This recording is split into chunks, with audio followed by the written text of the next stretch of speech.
you choose your future projects? I have found that I don't. That what usually happens is someone comes to me. They say, Dan, we want you to do this. It's the only thing I think I had a hand in designing, going back to 2004, was I pitched She-Hulk like a madman. Yeah. I wanted She-Hulk, and I wanted to do this book this way. I'd been pitching that She-Hulk thing. It was really easy to write the pitch for that because I had it in my computer because I had pitched that She-Hulk one-shot like 3 or 4 times, each time with Paul Pelletier, to Marvel. I'd like to do She-Hulk and put her in a law firm and you do stuff like this. I'm like, yeah, that's very nice, funny animal man. Move along. And that's Arkham gave me the freedom to finally be taken seriously. You know, I'd like to do She-Hulk like this. Well, okay, sure. Here's 6 issues. Have fun. The styles of humor, the tones of Spider-Man and She-Hulk are so different. So how would you like define the approaches to each book? One is a deep chuckle, and the Yes. other is a titter. No, with She-Hulk, a lot of the stuff we were doing was very meta. It was very much looking at comics, not quite as far as John Byrne was doing by breaking the fourth wall, but rubbing up against it profusely. So it's like we didn't quite break it, but it was very meta, and a lot of it was comments on comics. And with Spidey, hopefully, it's all Spidey being a wise ass, and it comes all from character, and it comes from situation. Right. That was the most technically dry way to explain humor. Well, that was great. And then you insert slot B into tab A, and no. And turning to Avengers Initiative, which you know I love so much. So what do you think, what was your role in creating the Civil War storyline, since it was such a big influence in Initiative? Civil War, a lot of the big stories were already rolling and going forward by the time I was taking part in the summits. So Civil War was on the tracks. Like a lot of things like Civil War, One More Day, a lot of major stories, the build up to Secret Invasion. A lot of these things were already stories set in motion by the time I got to take part in the summits.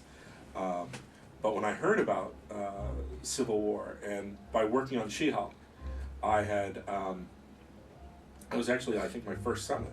By working on She-Hulk, I got to read the Civil War scripts, which was really weird because I didn't get to choose which side she was on in the war. Because if people got to choose, if writers got to choose, everyone would have been on Cap's side.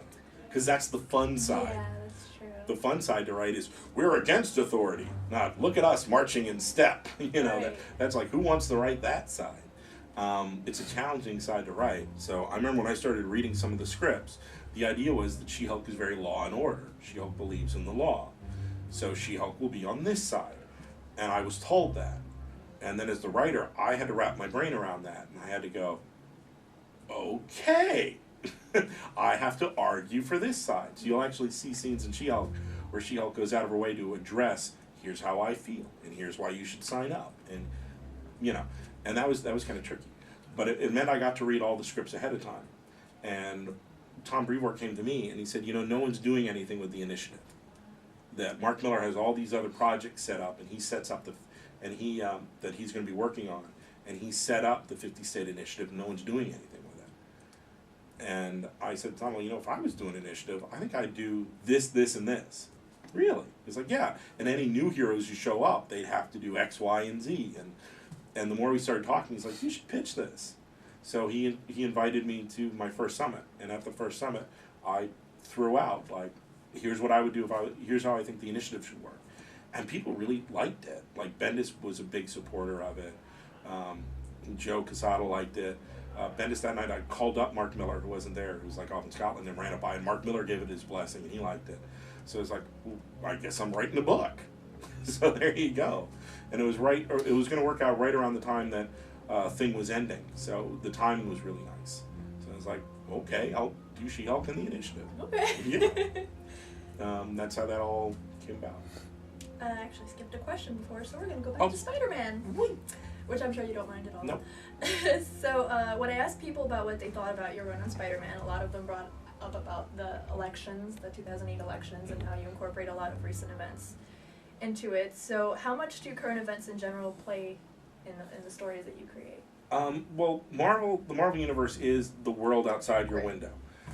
So you want it to reflect the world we live in. Like I did a paparazzi story that, you know, you look at stuff on TV like TMZ or Yeah. stuff like that. That's very much our world. That story, oh my God, we all fought for that one. The way that happened was when we all got brought into Spider-Man, when Marvel came after all the writers one by one, we didn't start off being on email chains. We were all just talking to the editor, and we weren't talking together.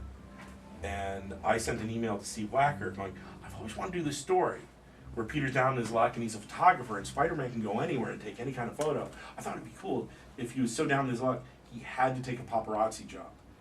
And he was cool with it because the guy was an ass. You know, and what if this happened and what if that happened and here's a supervillain stalker, and then Spider-Man goes, wow, that's just like me. I'm bad. You know, I started weaving all these ideas to Steve, and Steve was like, that's really good. And I, yay. And then Mark Guggenheim came into the team, and suddenly we started doing emails all together. And Guggenheim goes, you know what would be really neat? I always want to do a story where Spider-Man's a paparazzi. And he could do this and this, and I jump into the email chain going, it's mine! It's mine! I claimed it! Here's my dated email! I got there first! You know, he's like, chill. You know, and it's like, okay, you can have it. Have your paparazzi story. You spaz. And I'm like, okay, yay, paparazzi story. And then Bob Gale comes into the team. And he starts being in the email chains there, and Bob goes, you know, I always had this idea, you know, what if Spider-Man became a paparazzi? And I was like, no! I'm doing the paparazzi story, me! And he's like, oh, chill, you know. And then Zeb came in, and none of this had been brought up in the email chain from that point. And then we had our first ever Spider meeting. And we were throwing out all these ideas, and Joe Quesada's writing them all on the wall on these big sheets of paper, and then we had whole walls filled with stories, and Joe's like, okay, now it's time to break this down and see who's going to write what.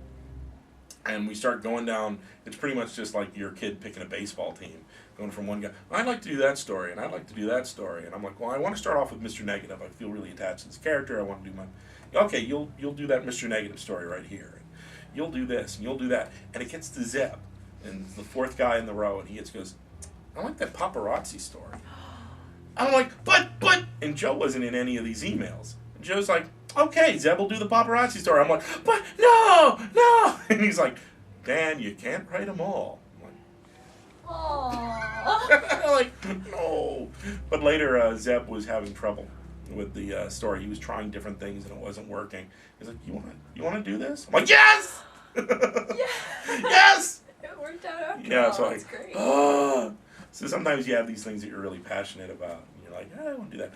But like with the real world, we were talking about bailouts, and there was a talk for a while about how there might be government bailouts for newspapers. Yes. And we're like, you know, Mark Waid brought it, you know, goes, they should do that with the DB. And we're like, well, of course. So Mark starts writing the Electro story. It's kind of fun. So yeah, it should reflect the world outside your window.